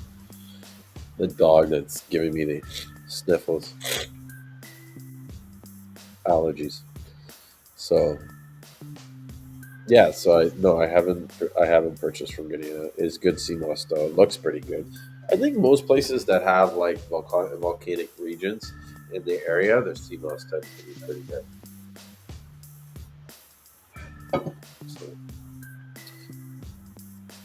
So guys, let me know if you have any questions. I think we touched on a lot of topics today. Touched a little bit about drop shipping, a little bit about white label. Well, actually, I talked more about white labeling than drop shipping. Although I think drop shipping is a good market to probably get into, especially if you trust the person drop shipping it. Now, I don't I don't know too many of the people that are doing drop shipping. I've looked it into myself, and I think it's a little bit. I don't know. You have to invest in a little bit of a system to make sure that you're pricing the CMOS right for the shipping costs. To make sure that who you're shipping it to, you know what I mean. You're not you're charging the correct shipping price, because shipping prices can kill you if you don't calculate it correctly, and you're undercharging for what you should be for CMOS. For shipping. That could be really put it down. Excuse me. The profits of your business, especially if your profit margins are tight, which most people starting the business, they're going to have tight margins until they find efficiencies to save money and stuff like that. So, that being said, drop shipping, I think, is a good option for those people that want to save time those people that want to, like get into the business with like limited overhead or investment. You know, they can go and basically send the orders to this person who's drop shipping, and yeah, I mean, I've been doing drop shipping. I don't do it now, but I'll tell you, I used to do drop shipping back in like 1999, 2000. And this was before the market is the way it is now. Back then, you had to deal with companies like Alibaba, and there was another one called Global Sources. And Global Sources was crazy, it was killer. I even think the GoPro cameras, they came from a company that was making them, and then the guy like bought them out or something like that. Because I remember years ago, I was looking at those cameras, and I almost like I was going to buy them, but I didn't because they were so cheap, and I was kind of like skeptical. Like, there's no way this camera can do everything that was saying for the price that it was. And then I saw the same camera, the same size, same dimensions, and everything being sold as a GoPro camera, and everybody was freaking out of these cameras. So I spent the money and bought one. And when I bought it, I was like, "Oh, I know this camera. I see it." And then like I looked at the packaging, everything was like similar. And so, yeah, that was a disappointment there that I didn't buy in on GoPro cameras and have a bunch of them cheap because they were going for like $39 or something like that. They did 1080p and they went underwater with the casing and everything. And that was like unheard of at the time. Like I remember spending $200 for a case, an underwater case for my camera to take pictures. This cheap digital Sony. Oh my god! I think it had 2 megapixels on the camera back then. Wow. So yeah, I think that I don't know if we solve the solution with the drop shipping, we might get into it. But I know there's going to be other companies that are going to get into it, and it's a good option. You know, if you can work out a good relationship with that supplier. Because here's the thing too, you got to make sure that the person that you are handling your drop shipping for you, that they're on it, that they have the right facility, that they have that the orders are going to put out fast because it is your name that they're putting under. And so if the order goes out late or it's got subpar quality CMOS or they don't send say the tracking number or anything like that, that's going to be on you. You know what I mean? That's going to be kind of like your responsibility. You know what I mean? And so, you know, you got to make sure you got to, you know, do your due diligence to make sure that you're working with people that you can trust. You know, the dog's still outside.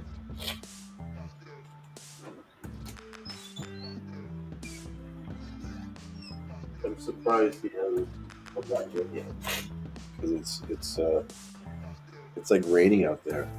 The weather's not too good tonight, and so dog usually is like in and out. If he's if the weather's bad, tends to, I don't know. I think he's doing his midnight rounds. He likes to do these rounds, check the property before he goes to bed, and then he can relax. He's a good dog. So let me know if you guys have any questions to, you know, if I should dive deep more into the drop shipping. It's very simple how it works, right? Um, and like I said, I think it's a good way for some, you know, I think it's a good way for those people that want to get started in the business, don't want to make a huge investment, and are worried about like taking the risk of holding too much product on their hand. And I think that if they can partner up with a company that is bringing in the CMOS in large quantities, you know, they can offer like a partnership where, you know, they're all making a few bucks off the sale, and that person just focuses on selling the product, and the other guy just focuses on producing the product. You know, we'll see. Who knows? I have a feeling that especially now that I've talked about it, there'll be people that will be seriously considering it because You know, it's a it's a win-win for both people. I think it's just how do you get the pricing down? You know what I mean? Like what's fair for both sides? Like if I'm just bringing in the sale, like how much do I get for it as opposed to the guy that's doing all the labor and all the manpower and stuff like that to put it together. You know what I mean? It's like both parties are required to have the sale almost equally. So how do you, you know, do what's fair for both people so that they feel like they've been compensated accurately? That's it's a lot of stuff we can discuss. I guess that's always good for future discussions. So it is 11:30. I don't know how late I want to stay tonight. Thought Moss Boss was, or not Moss Boss, Moss King and Ricky Ray were going to join me tonight, but I think it's kind of my fault. I didn't call them to let them know that I was still doing it tonight. So I understand if they got caught up or they got into doing other things. But yeah, I was looking forward to hanging out with them, talking more. I like because Ricky does white labeling. He's been doing a few ads I've seen around about it, and so I wanted to kind of pick his brain or add some questions to hopefully some people might see value in someone like him, you know, producing the products for them to slap their brand name on it.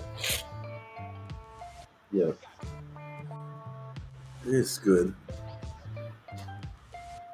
So we'll see.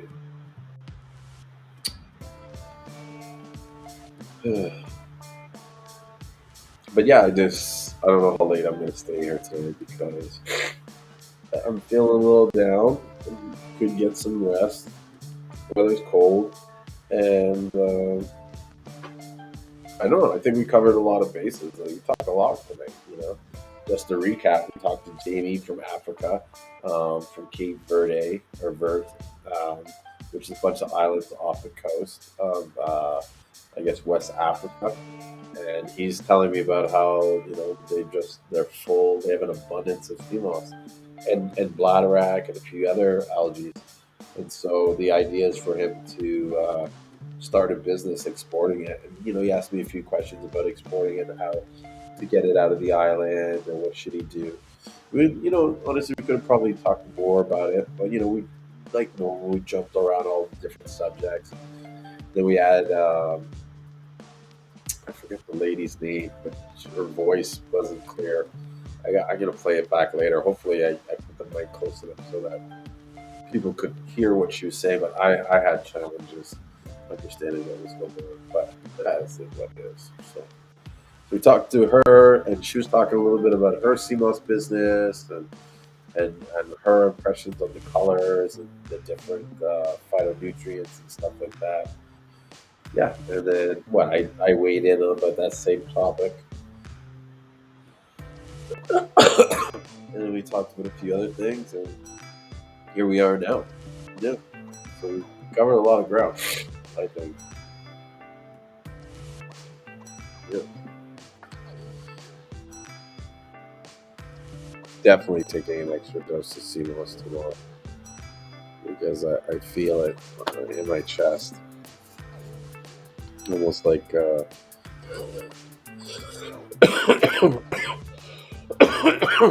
little bronchitis stuff. But, it should be alright.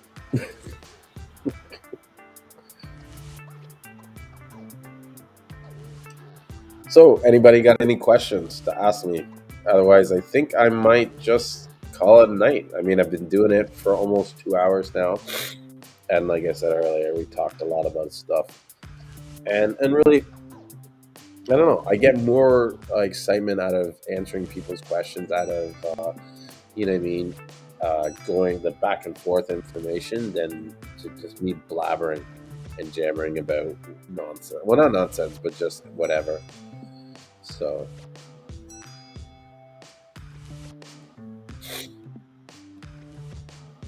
I'm going to see if anybody has any more questions, and I might just drop out after in the next 5 minutes or so. and then get some sleep before I got to get up early and do it again. You know, that's the Seamoss life. You know, getting up early and getting my day started.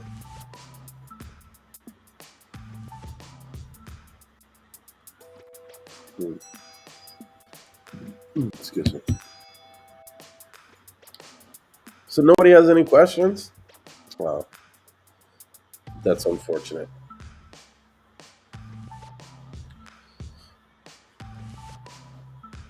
Let me see if there's anything I want to talk about. Talked about the Seamoss reproduction system, how it grows, develops. We have been doing it for about 2 hours, which is what I said I would do, be at least.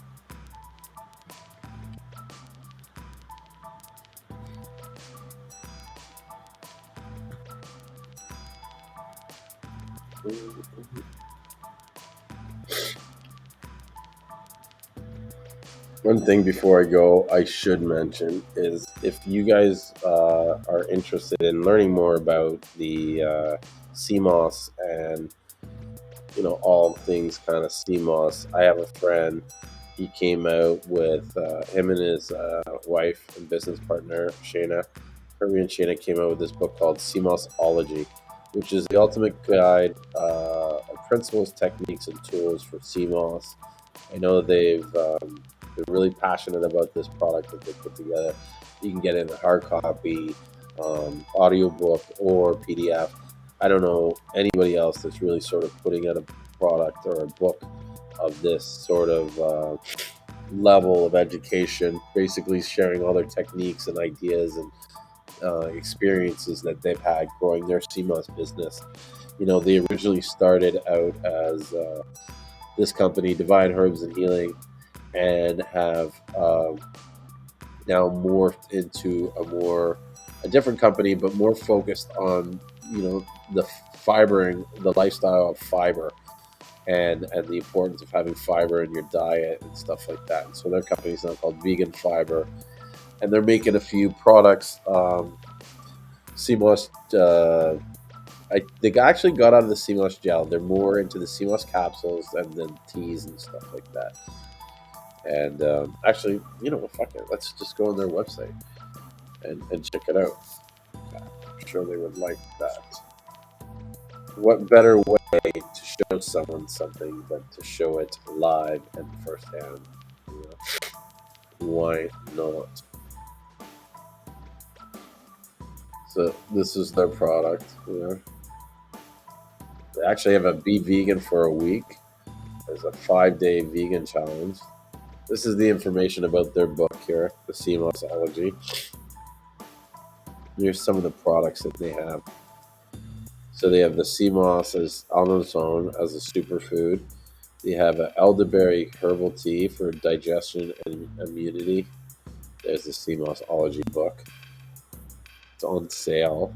The audiobook is like $30.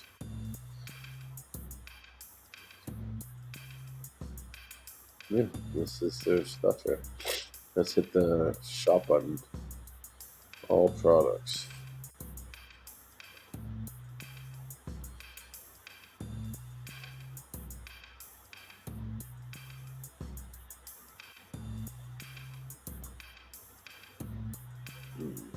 Yeah, different teas. There's a digestive enzyme. Oh, this is cool. A plant-based food guide and a wellness for prenatal care. And these, I just noticed that these things are free. You know what I mean? So definitely you want to check out this plant-based food guide. And if you're looking at, getting into childbirthing, I don't think it hurts to check out this herbal regime for prenatal. I know one thing that they're looking at here, moringa leaf. I've tried that a few times and I love it. It's very good. So, and then they have some vegan bundles. Just look pretty cool. Yeah. So that's their website there, and I encourage you guys to go check them out and go check out their book, which is this one here, the Seamossology.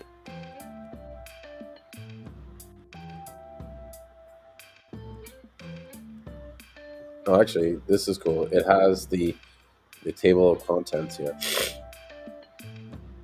and so you can then look firsthand and see what information is included in that, this book. And it looks like it's quite a bit. There's 4 chapters here. There's another. Oh, what would that be? Another 7 chapters. Afterwards, including how to incorporate Seamoss daily, Seamoss food and beverages, Seamoss in the beauty industry. How to maximize Seamoss daily, different techniques to take Seamoss. So yeah, you want to try and check out that book and get to know as much as you can about Seamoss.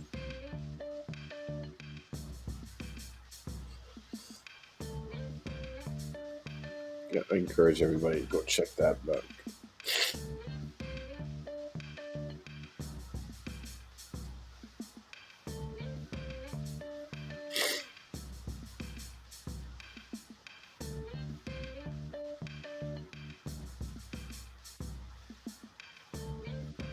So I'm just reading some of these comments. Well, listen, guys, it's been a slice, and unless you got more questions to answer, I'm probably gonna kind of pack it in tonight and rest up and be all fresh and ready to do this next Wednesday. Yes, I'm trying to do this on Mondays and Wednesdays, at least for 1 to 2 hours, just to speak, randomly about Seamoss and different stuff. I know over time goes, I'll probably get more organized and structured with it. For now, we're going to pretty much be talking about your random things and answering everybody's questions. So this is a great time to get those kind of questions answered that you're not sure where to get the information from, or you just even want a second opinion. You know what I mean? Based on what you found, what other people think, and that's a good opportunity to do that here. There's no judgment. There's no right or wrong answers. There's no answer too tough to ask or anything like that. It's weird. Yeah. So definitely, if you can, try and come back out on Wednesday evening. I'll be back around 9:30ish. I'll probably take some announcements on the Facebook groups to let you guys know when I'm starting, or to make sure you guys know that I am starting. But yeah, until then, I'm gonna see you guys soon, I guess. Thank you so much for watching. I hope you guys got a lot of pleasure and value out of it. I know I had a good time doing it, and so I'm looking forward to doing it again this Wednesday in the evening around 9:30. All right. So again, thank you for watching, and don't forget to take your Seamoss. And I'll see you guys on Wednesday. Bye.